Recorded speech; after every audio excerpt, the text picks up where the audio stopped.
the fundamental to the Reformed is because they were big believers of KJV only. This seems to be a huge debate within some Christian communities. I didn't even realize it until I got to the Fundamental Baptist Church that people were on this ship of like only KJV. I actually read 2 books on why KJV only is the way. And then I also read another book on why that's not the case. I definitely rest on the side of you can read whatever translation of, I'm not going to say whatever translation of Bible. There are some, I think they call it the Queen James Version, where it, like, they actually twist scripture. I don't believe in that, but I personally read ESV. I've read NIV before. I've read NLT. I think that was my first one. I read ESV now, and I think CSV.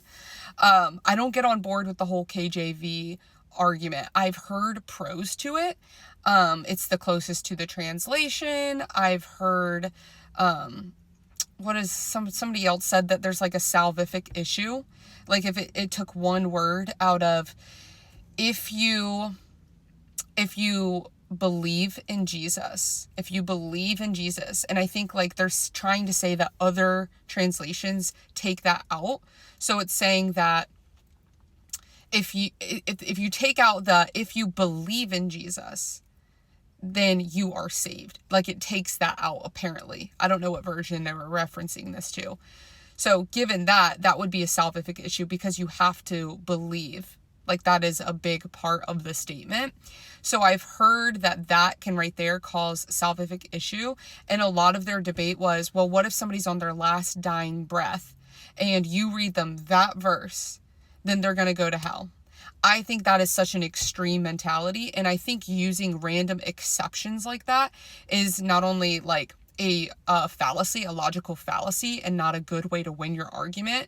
But I also just think that that is a very legalistic mindset. So that's another reason why I left the Fundamental Baptist Church, is I just can't get on board with the KJV only. And they made it so you could not bring your own Bible to church. If you had an ESV or something else, they would replace it and give you a KJV. And they would almost like condemn you if you went home and read any other verse. And if you quoted scripture that didn't sound like KJV, then they would, I wouldn't say they would shame you for it, but they would definitely be very judgmental. And they'd be like, why are you quoting that? That's not a real verse. And like, they would just have this like prideful mentality. Like I said, I've heard that not all fundamental Baptists are like this, but